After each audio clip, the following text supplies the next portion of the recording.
Olá, nós estamos iniciando agora o programa em discussão aqui pela TV Assembleia e o assunto de hoje são gerações X, Y, Z, alfa. E para esse assunto nós convidamos o sociólogo Dr. Bruno Pontes e também a psicóloga Gabriela Machado. Aos dois sejam bem-vindos aqui ao programa em discussão, que é um tema bem interessante, né, que está bem em voga na nossa época, no tempo tão que as coisas são efêmeras e passam de forma muito rápida, e nós vamos falar sobre essas gerações. E eu queria começar com o doutor Bruno, o sociólogo, para entender essas fases ou dessas gerações. Ela é muito interessante porque ela foi projetada, essas gerações, e construídas, né, na primeira década do século XXI.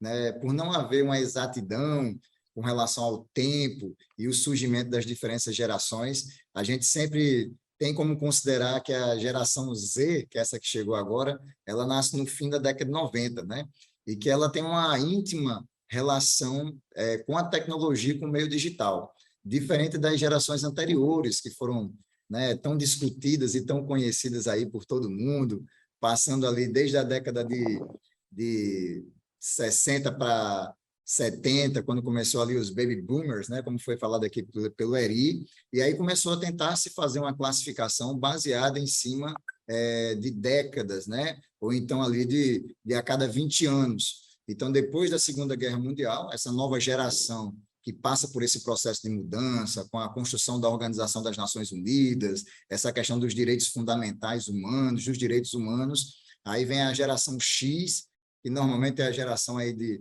grande parte dos pais e avós, né, da nossa geração, que vai de 60 até a década de 80, a geração Y, que vai entre 80 até o ano 2000, que é uma geração também que está aí no mercado de trabalho bem ativa, e a geração Z, que a gente vai estar tratando, né, mais um pouco nesse momento, que vai da década de 90 até 2010, e de 2010 para cá começa ali o alfa, os milenais, e a gente vai tentar falar um pouquinho sobre isso.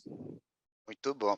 Eu acho que eu já estou um pouquinho mais velho, porque eu já peguei aí pelo menos 3 ou 4 gerações, desde da X para cá. Agora, doutora Gabriela, uma coisa interessante, eu vejo muito na internet, né, nas redes sociais, algumas pessoas que são saudosistas, né, e dizem que a geração passada não volta mais e era uma geração melhor, porque brincava, aproveitava melhor, e por isso era mais sadia. Eu não sei até que ponto isso tem fundo de verdade, ou esse saudosismo é real, né, no sentido da verdade. Eu queria que você falasse um pouco realmente sobre isso. Prazer, é uma satisfação enorme estar aqui com vocês. E realmente a gente vê muito isso, né? Uma comparação com as gerações anteriores, com a geração dos nossos pais, dos nossos avós e com a geração à frente da nossa também, né? Então a gente vê, principalmente quem é do milênios, da geração Y para frente, a gente vê mais essa comparação. A gente vê, inclusive, eu estava recentemente numa rede social específica. Esse grupo específico estava buscando fotos e situações das gerações anteriores, da infância deles lá atrás, e era realmente esse saudosismo muito grande. A gente tem algumas questões acerca disso. A gente consegue perceber que o impacto dessas mudanças são mudanças realmente, né, muito grandes. A gente consegue perceber que na geração dos nossos avós eles tinham outro tipo de interação social, eles tinham outro tipo de comunicação, com a tecnologia, com a chegada da tecnologia, isso muda drasticamente. Então, realmente, aquela coisa de ficar na porta da casa conversando com os vizinhos, dificilmente a gente vê nos dias de hoje, pelo menos nas grandes cidades, né? A gente tem que levar em consideração os aspectos culturais também. Então, é comum encontrarmos esse saudosismo, é muito comparando, né, as diferenças geracionais e principalmente evidenciando essas diferenças de uma geração para outra. Bruno, do ponto de vista da sociologia, como é que são marcados essas gerações de uma para outra? O que é que marca uma para outra? É a tecnologia, o comportamento? Como é que pode definir essa questão?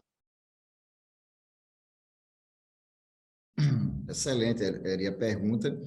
Nós precisamos entender que cada geração, sociologicamente falando, ela é multifatorial, né? Existe um conjunto de sistemas e de protocolos em cada geração dessa, que vai desde a linguagem, né? A forma de falar, de se expressar, como também a sua organização no seu status social, da sua participação desde o mercado de trabalho e até mesmo da família.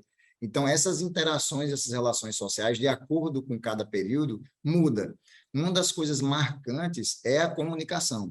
Então, a alteração, inclusive, da forma do idioma, né? A língua portuguesa é característica, né, básica, que a cada geração nós temos correções gramaticais, e elas se dão porque a língua ela é viva, ela é mutante. Então, quando muda as propostas de fala, né, acaba acelerando isso de forma também muito grande, e a organização familiar. Então, nós tínhamos em gerações anteriores o papel do pai, do homem, do macho, né?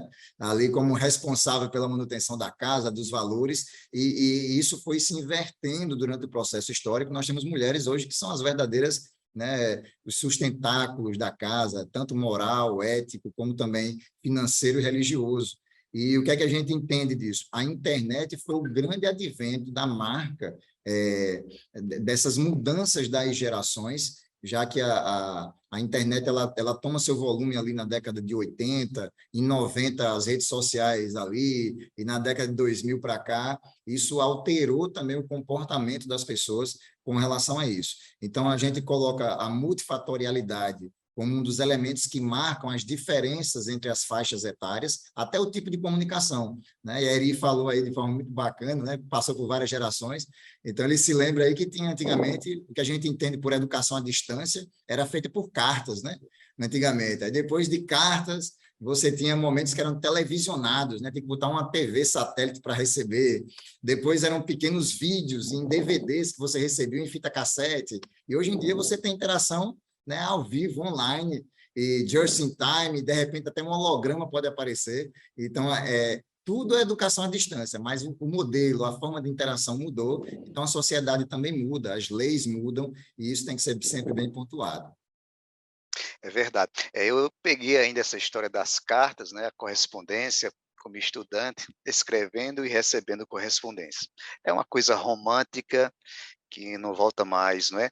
Hoje nós temos essa facilidade da internet, o WhatsApp, essa comunicação imediata, instantânea.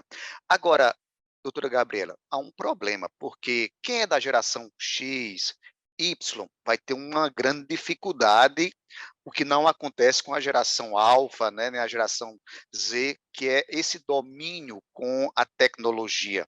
E isso cria um problema na mente daqueles que não têm uma facilidade, porque tudo agora é tecnológico. Perfeito, Ari. E faz a gente refletir nos grandes impactos que tivemos nos últimos tempos, né? Mas especialmente a pandemia. Eu acho que a gente consegue usar esse exemplo da pandemia para pensar, né, no impacto da tecnologia. Então, a geração alfa e a geração Z, eles conseguiram se adaptar de uma forma muito rápida a todas as transformações que a pandemia trouxe. A aula remota, eu sou professora também, então num dia foi declarada a pandemia, no dia seguinte eu já estava transmitindo minha aula para dezenas de alunos. Então, foi tudo muito rápido e uma forma muito rápida também de se adaptar ao novo. Né? As novas tecnologias, um aplicativo surge num dia, no outro dia já há um domínio total dessas novas gerações. As gerações mais antigas, elas vão sentir mais esse impacto.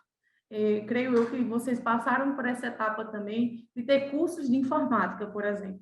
Então, na minha época de escola, a gente tinha aula de informática, era uma ansiedade para a aula de informática. A gente queria muito passar por aquele processo ali de aprendizagem. Era aula que ninguém reclamava. A geração Z e a geração Alfa, eles não têm aulas de informática, dificilmente eles vão ter aula de informática. Eles já vão chegar aí super antenados. Uma criança hoje muito nova, ela já tem um domínio de desbloquear o smartphone, de assistir, né, um vídeo, passar a propaganda do vídeo. E a geração passada é essa geração que precisa de ajuda dos mais novos. Então, eles vão estar sempre lá, aquela mãezinha, aquela avó que precisa de um suporte para como é que desbloqueia? Eu fiz alguma coisa errada, você pode me ajudar? Então, essa interligação entre gerações é necessária. A geração nova, ela precisa desse suporte e paciência também para ajudar, né, as gerações antigas, porque realmente eles vão sentir mais dificuldade de interagir com esse mundo tecnológico, de se adaptar a essas mudanças que são muito rápidas, né? Então, uma coisa que é cool hoje, que é legal, que é cool, daqui a uma semana já não é mais. Como assim? Eu tinha acabado de me adaptar a essa realidade. Então, as coisas estão mudando muito rápido e eles precisam de um suporte das gerações mais novas para se adaptar. Muito bom. Eu ainda peguei, viu, Bruno e doutora Gabriela, a máquina de escrever, viu? Fiz curso ainda com a máquina de escrever, já faz um tempinho. Agora, uma coisa eu queria perguntar, Bruno, nós vivemos essa geração, né, de pessoas tecnológicas do mundo da informação. Conhecimento, inteligência são coisas diferentes. Poderia dizer que essa geração de hoje tem mais conhecimento e inteligência do que gerações passadas, ou não é essa mesma coisa? Bruno?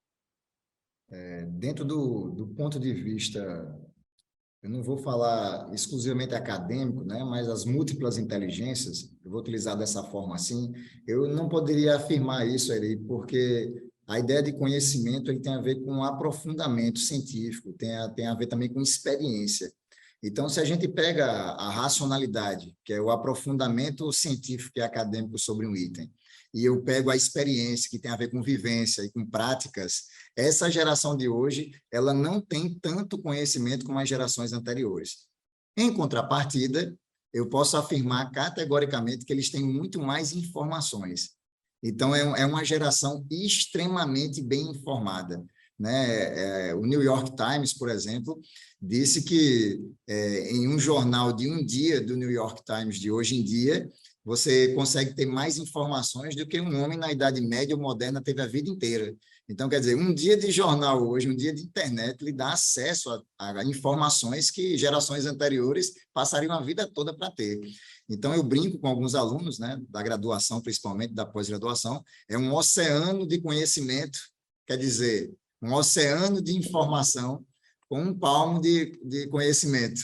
Então, assim, o que falta muito para essa geração realmente são as outras determinações, objetivos, construções que as gerações anteriores tiveram, já que hoje tudo é muito fácil, né? Tudo é muito acessível, então alguns protocolos sociais são deixados de lado por essa geração, que ela é cheia de informações, mas não conseguem, né, ter tempo, eles não sabem ainda o que é escutar uma bela música, né, tomar um bom vinho, né, sair com uma mulher e ser romântico, para eles tudo tem que ser just in time, né?